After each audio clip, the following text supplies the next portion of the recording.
What up, guys? CP the Tool Addict. I hope you want to hear a really good conversation. Nothing fancy about this video, so if you're looking for hype but there's information in here that can benefit you. And I feel very strongly about this. This comment, as you read as I talk here for a second, and there's too much talking on social media anymore, A friend of mine made a comment the other day that I've heard over and over in my life, and you spend the first year of a baby's life trying to make it talk, and you spend the next 17 trying to make it be quiet.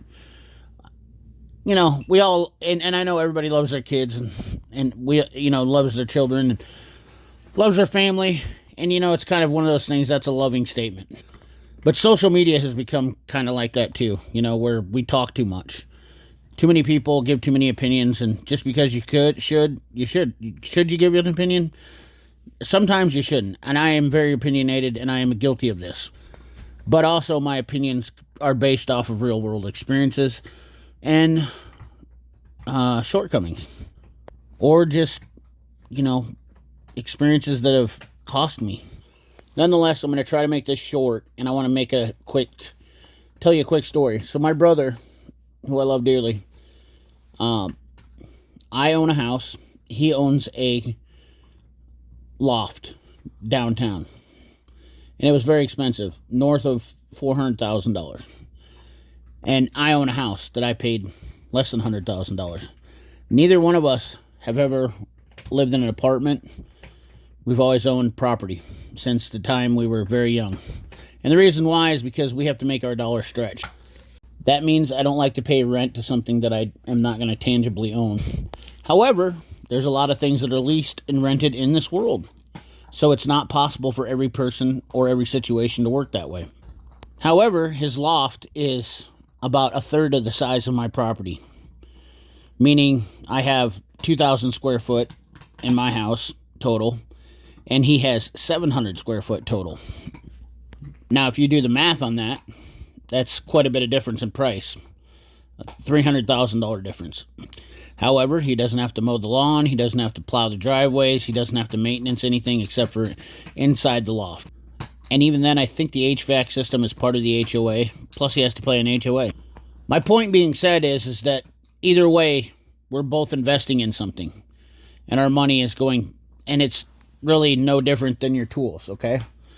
Now, some people would say, well, if you paid less, then you're not going to make as much money, but my investment was a long-term to make profit, plus have a home.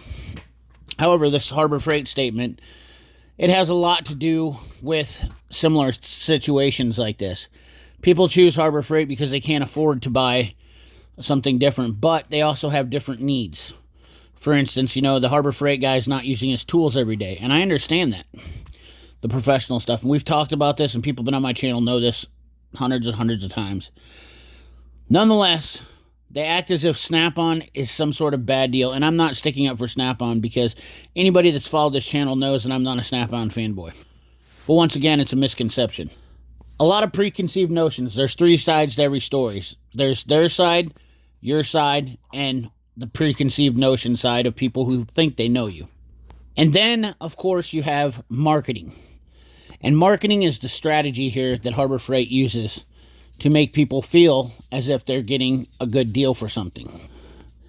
In the world today, people they know about things you're going to do because of social media and following your phones and everything else. Trends, marketing trends. There's so much research that goes into marketing that people just don't understand. And Harbor Freight has mastered that. Not only that, China has mastered that too. They can make a product look like a product and sell it cheaper and say, hey, and for instance, Oakley was the big thing back in the day. When in the 80s and 90s, I remember Oakley. We used to call them Folkleys.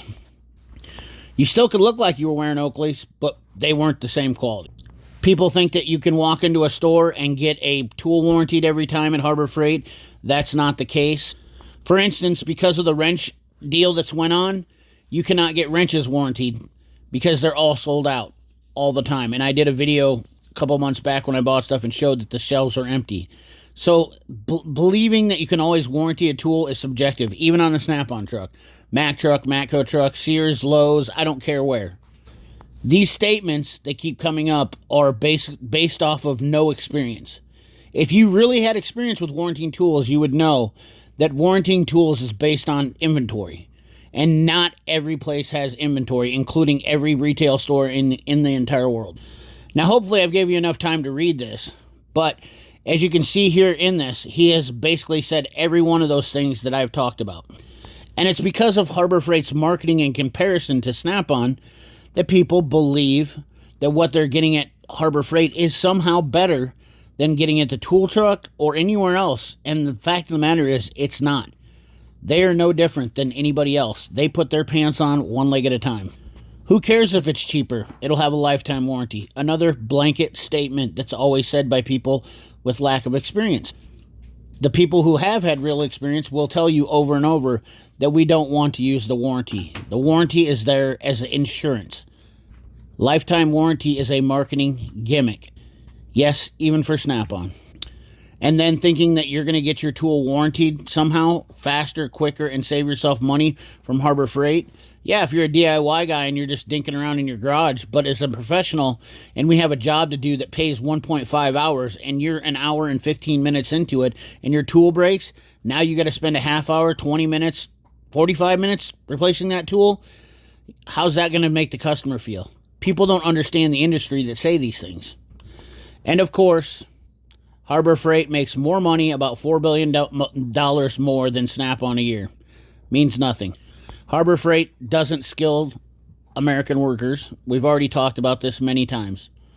If it's a cheap tool and there's no warranty, there's no point buying it. That's actually false too, because that's not always true too. Japanese tools don't have warranties on them.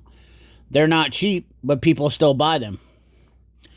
Now, Koken literally has to honor their warranty. They made a warranty through the USA, but Koken, if you look into it, Koken Japan does not warranty lifetime warranty tools. In fact, most Japanese manufacturers don't, and some German. Once again, bad information out there. But my reply to this, I felt, was definitely on point. It was heartfelt, genuine, and trying to help somebody understand, especially this is what I've been trying to do for years now on YouTube. And of course, it's taken me a long time to get the words out correctly. It's all about marketing. Marketing gets everybody. You know, if we actually work together as consumers, we could change this market. And instead of buying a basic tool, which Harbor Freight, that's all they produce because they're using the same companies as about 12 other manufacturers, we could actually create a better market. In fact, here's an example that I'm going to make. I'm going to go completely away from Snap-on, but Knipex. Harbor Freight has been trying to rip off Knipex, and they've only been able to successfully make them about $10 less. And I can tell you the quality difference is not even close. It's not even within an earshot. So there's a fair comparison. The best tools, comparing them to Knipex for $10 difference. I'm not trying to discern anybody from buying Harbor Freight, but I want to show you some quick reasonings and show you exactly why I understand the marketing game. This is a comparison of the 10-inch Icon pliers wrench versus the Knipex 8605250. They do a full-on comparison against this and show the price of $39.99, $72.46. Okay, we can all agree on that. Here's what they show for their twin grip pliers. $21.99. They show you this comparison, but there's no model like they had on this right here. There's nothing like this on that. And the reason is because they're only $16 difference. $15. They're not worth the money because they don't hold up. I own these pliers and I'm saying it. I tried them and at first I was kind of impressed, but the button sucks on them. They don't hold together. At the end of the day, for $15, you are definitely better off buying the Knipex ones. The Icon ones are just not, the juice isn't worth the squeeze. I'm not trying to say that all Icon tools are bad or even trying to tell you not to buy from Harbor Freight. What I'm saying is pay attention to what you buy. That's all I'm saying. And understand that they are trying to play a psychological game with you to get you to buy products from them. That's all. This is not a hate video towards Harbor Freight. I'm not telling anybody I hate them for buying Harbor Freight, and stop letting your emotions oversee the reality of what's going on. We're in a different kind of world now, and psychologically, people are getting played for their feelings, for views, and for clicks, and for sales. If we can jerk people's heartstrings, we can get them to donate money. If we can jerk people's heartstrings and make them feel like they're saving money, all of those things, we're playing people emotionally. We're getting too emotional about tools. Making wise investments for your future matter more. Now, there's a lot of other things that I could talk about in this video, but I just want to kind of stick to those things and not let anything else overshadow, so you guys understand that I do care. That's the whole point of this video. I really do care. I care about everybody spending their money and actually getting what they're worth, getting the value that they're spending, getting the best bang for their buck. I honestly, that's all I care about. I have literally gotten rid of working with tool companies because all they want to do is sell their product, sell their junk, take the money out of your pocket and put junk in your drawers. That's my saying, okay? That's what these companies want to do. And I know that I'm not going to get big views or a bunch of people, but if this thing gets 2,500 likes, I'll do it again. And I'd appreciate everybody doing that for me. This is the kind of information that people avoid giving because it's not very flashy. It's not very flashy, it's not very clickbaity, but it's important.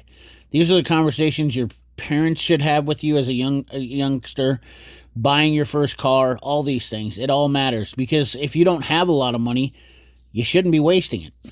I've never bought a Snap-on tool that I've regretted buying. Well, I have bought some Snap-on tools that I've regretted buying, but I've bought a lot of tools, cheap or otherwise, that I've regretted buying. It doesn't matter. It all goes around. Making bad choices is just a part of life. And I'm trying to minimize those choices and help people out to make better decisions. That's what matters to me. This video got way too long already. I only wanted to make a 5-minute video, and here we are, 12 minutes in. But I appreciate you guys. If you made it to the end, let me know. You watched it all, you enjoyed it. I appreciate that. Remember, like, comment, share, subscribe. Ring that bell. Remember, keep your hands dirty and your money clean. Thanks for watching.